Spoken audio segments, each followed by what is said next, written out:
ایسی تاریخ ساز کرپشن ہے کہ جب یہ حکومت جائے گی پاکستان کی 75 سالہ تاریخ میں اتنی کرپشن اتنے تھوڑے ٹائم میں آج تک نہیں ہوئی جتنی پنجاب کے اندر اس ٹینور کے اندر ہوئی. اس وقت پی ٹی وی سے زیادہ جو حکومتوں کے جو آپ سمجھیں کہ ترجمان ہیں وہ پرائیویٹ چینل. علی رضا ڈار والا جو ایشو ہے, ہاں جی, یہ بھی دب سکتا تھا.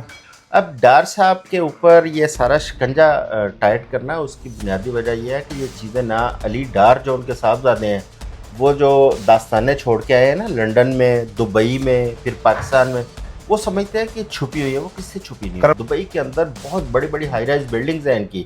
ایک پوری بلڈنگ جے ایل ٹی کے اندر وہ ملک ریاض کو دے کے آیا علی ڈار. یہ سارا کچھ پہلے بھی کر رہے تھے. پہلے ان کو وہ سپورٹ کرتے تھے, ان کی جو پردہ پوشی ہے اس پہ نظریں بند کر لیتے تھے. اب انہوں نے سپورٹ کرنا بند کیا ہے. انہوں نے اداروں سے کہا ٹھیک ہے آپ اپنا کام کریں, جہاں پہ یہ غلط کرتے ہیں آپ اس کو ایکسپوز کرتے چلے جائیں. ان کی جو کرپشن کی داستانیں ہیں وہ صرف ہوا میں نہیں ہیں, اس کے اوپر باقاعدہ انکوائریز شروع ہو چکی ہیں. اچھا جی بالکل, اس میں کئی منسٹر جو ہیں وہ اس وقت انکوائریوں کے اندر ہیں. ان کے چٹا کھٹا ان کا کھولا جا رہا ہے, فائلیں بن چکی ہیں اور عنقریب آپ دیکھیں گے کہ وہ فائلیں سامنے آنی شروع ہو جائیں.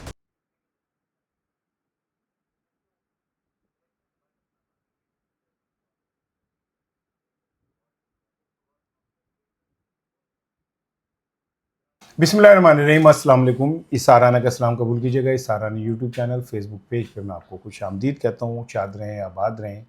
آج اتوار کی شام ہے اور اتوار کی شام کو میں کوئی ایک مہمان آپ سے ملواتا ہوں. اور یہ میرے مہمان وہ نہیں ہوتے کہ جو بس مہمان برائے مہمان ہوتے ہیں. ایک پوری ایک ہسٹری ہوتی ہے. میری کوشش ہوتی ہے کہ میرے دیکھنے والوں کو ایسے لوگوں سے ملایا جائے جن کی زندگی کے اندر کو مقصدیت ہو. اللہ آپ کو شاد آباد رکھے. میں گلے ہی بھول گیا تھا کہ تمہیں دعا دینی ہے. میرے پارٹ ٹائم آپ کے ماں, بہن, بھائی, چھوٹا بھائی, جو مرضی سمجھ لو, دعا ضرور دیتا ہوں میں آپ کو. شاد رہیں, آباد رہیں.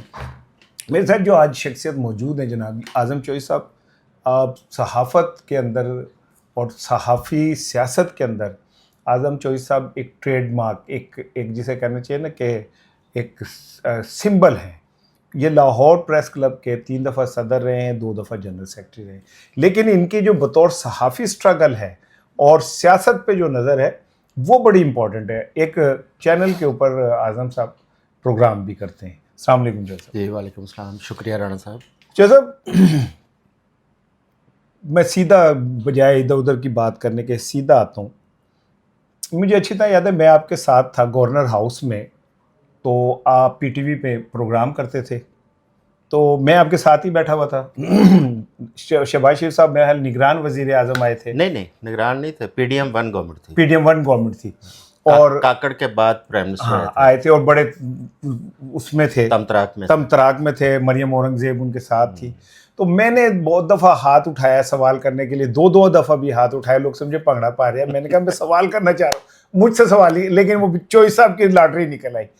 چوہی صاحب نے ایک سوال کیا, سوال ابھی میں آپ سنیں گے. برا لگا کہ اعظم چودھری کو سرکاری ٹی وی سے ہی نکال دیا گیا. اعظم چودھری نے وزیر اعظم سے پوچھا تھا پاکستان میں میڈیا پابندیوں کے حوالے سے بدترین دور سے گزر رہا ہے, میڈیا پر یہ پابندیاں کب اور کیسے ختم ہوں گی؟ اس کے بعد بلیو یو می, میں نے زندگی میں اتنا فوری انصاف کا بھی نہیں دیکھا کہ تقریب ختم ہوئی, چوہی صاحب نے یہاں سے پی ٹی وی جانا تھا اپنا پروگرام ریکارڈ کرنے, تو انہیں میسج آیا کہ don't come P T V, you are no more record. P T V نہیں جانا تھا, گورنر ہاؤس میں بیٹھ کے ریکارڈ کرنا. اچھا, گورنر ہاؤس میں بیٹھ کے ریکارڈ. آپ کو تھوڑا بتائیے کیا ہوا تھا.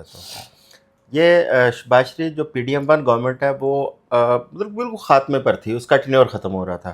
آئی ایم ایف کے ساتھ ایک پروگرام میں جا رہی تھی گورنمنٹ, اور پرائم منسٹر اس سے میٹنگ کر کے پاکستان واپس آئے تھے. اور لاہور کے اندر گورنر ہاؤس میں انہوں نے پریس کانفرنس رکھی, اور سارے editors, director news, bureau chief, senior journalist, سب کو انہوں نے بلایا وہاں پہ. تو ان دنوں میڈیا کے اوپر بہت برا حال تھا. خصوصاً 9 مئی کو لے کے ہمارے تقریباً کو 250 سے زائد میڈیا ورکرز, ان کی جیو فینسنگ میں ان کے موبائل نمبر آئے اور گرفتاریاں, ان کے گھروں پہ چھاپے. اس کے علاوہ بھی کسی جرنلسٹ کو بولنے نہیں دیا جا رہا, کسی کو آف ایئر کیا جا رہا ہے, اخبار ٹی وی کے اوپر نوٹس آ رہے ہیں, ایسی صورتحال تھی. تو جب پرائم منسٹر پریس کانفرنس کر رہے تھے تو میں نے وہاں پہ پوچھا کہ پرائم منسٹر صاحب اس وقت میڈیا پہ ایک بدترین دور ہے, یہ 2023 کی بات ہے. جی جی جی. میں نے کہا میڈیا پہ ایک بدترین دور سے ہم گزر رہے ہیں, تو نہ کوئی بول سکتا ہے نہ لکھ سکتا ہے.